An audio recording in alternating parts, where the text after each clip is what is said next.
Hai, apa kabar semuanya? Semoga kabar Anda baik-baik saja. Terima kasih karena sudah memberikan support dan juga kesetiaan Anda untuk membangun channel Codot Film. Yuk kita lanjutkan alur ceritanya, sambil siapin kopi dan cemilan, setting suara volume full. Gasken, Cheng Jinyu melihat sekeliling, lalu menatap Wang Ze lagi. Kalau begitu ayo pergi ke hutan. Semoga sukses untuk kalian semua. Anda adalah orang-orang yang sangat membutuhkan keberuntungan. Cheng Jinwu berpikir dalam hati. Kamu juga. Tim Seong Jinwu berjalan menuju hutan. Setelah sosok mereka menghilang ke semak-semak, Wang Ze tidak bisa menahan tawa. Benar-benar sekelompok idiot. Oke. Lihat di sana. Wang Ze menurunkan tangannya dan menunjuk ke pepohonan di hutan.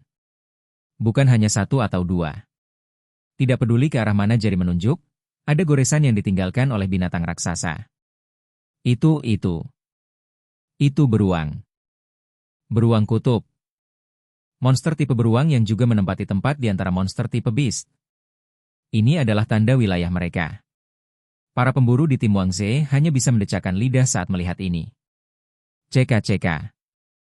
Lebih baik tetap di tempatmu sekarang. Karena pemburu peringkat E, kelompok orang tak bersalah ini akan mati. Tentunya pemburu erang belum menerima pelatihan yang layak. Wang Ze mengejek ke arah hutan.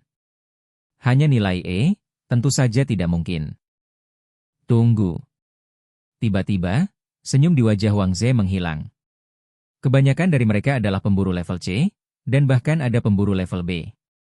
Tapi mengapa dia mengira Cheng Jinwu adalah kaptennya? Sampai pikiran ini muncul di benaknya, dia tidak merasa ada yang salah dengan itu. Wang Ze menggelengkan kepalanya. Terus. Tapi orang yang sekarat. Dibandingkan dengan yang lemah yang tidak bisa bertahan lama, hal-hal di tim mereka sendiri perlu diselesaikan. Meskipun tidak ada cara untuk melakukan sesuatu pada orang yang akan mati, orang yang memiliki kemampuan untuk hidup akan selalu bertahan, bukan? Wang Ze berbalik dan pergi ke jalan, meninggikan suaranya. Ayo pergi. Cheng Jinwu berada di garis depan. Tapi sebelum dia mengambil beberapa langkah, Wang Zenzhen menghentikan Cheng Xiaoyu. Apa yang salah?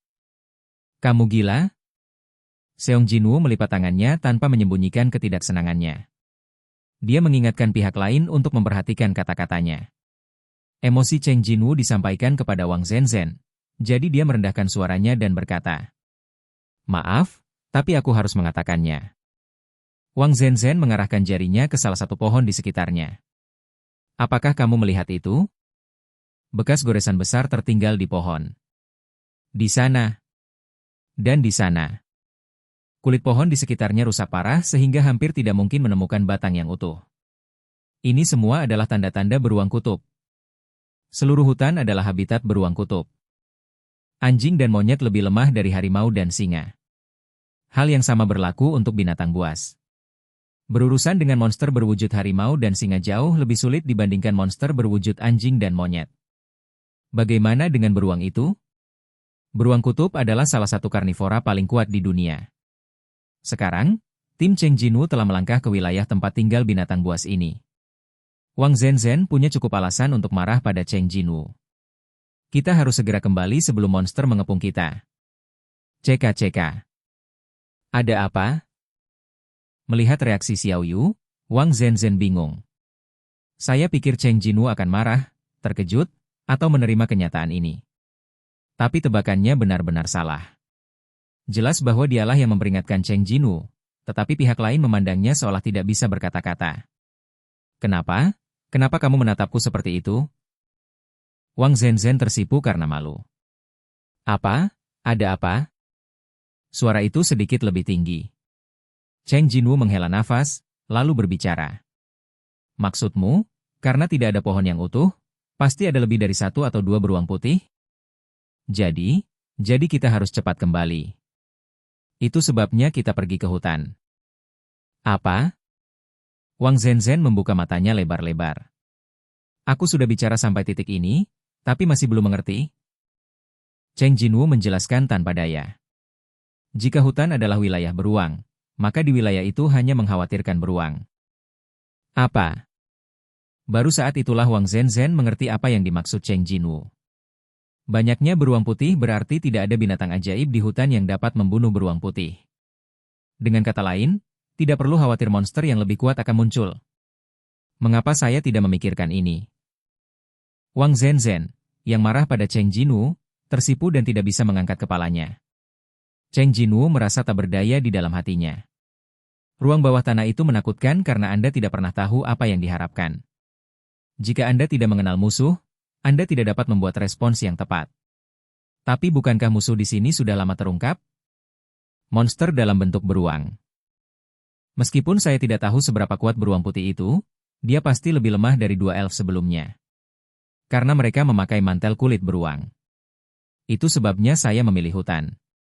Saat meningkatkan hutan, amati pergerakan tim Wang Ze dan hantu putih, dan pada saat yang sama mencari peluang yang sesuai. Ini adalah metode yang paling aman. Xiao Yu tiba-tiba menatap Wang Zhenzhen dengan mata aneh. Mengapa wajahmu begitu merah? Wajah Wang Zhenzhen sangat merah, suaranya setipis nyamuk, dan dia berkata dengan kepala tertunduk. Itu semua itu karena terlalu dingin. Cheng Jinwu menghela nafas dalam-dalam, menelepon toko, melihat-lihat daftar barang yang tersedia untuk dibeli, dan memilih mantel tebal dan sepatu musim dingin. Gemerincing. Item, jaket kulit hangat. Kesulitan akses, tidak ada. Jenis, lain-lain. Sangat hangat setelah dipakai. Harga, 10 koin emas. Barang, sepatu hangat. Kesulitan akses, tidak ada. Jenis, lain-lain. Sangat hangat setelah dipakai. Harga, 10 koin emas. Mantel dan sepatu masing-masing 10 koin emas. Tidak seperti item dengan opsi, item biasa tanpa opsi tidak memerlukan biaya banyak. Tidak, ini sangat murah dibandingkan dengan koin emas yang Anda miliki. Jumlah yang dimiliki, 431.930 koin emas. Hal lain-lain semacam ini perlu dibayar. Seong Jinwu mengklik tombol beli. Anda tidak dapat menyukai satu orang daripada yang lain. Jadi Cheng Jinwu hanya menghabiskan 100 koin emas untuk membeli pakaian semua orang. Oke guys, jangan lupa like, comment, share, and subscribe di channel Codot Film. See you next video. Peace out and bye-bye.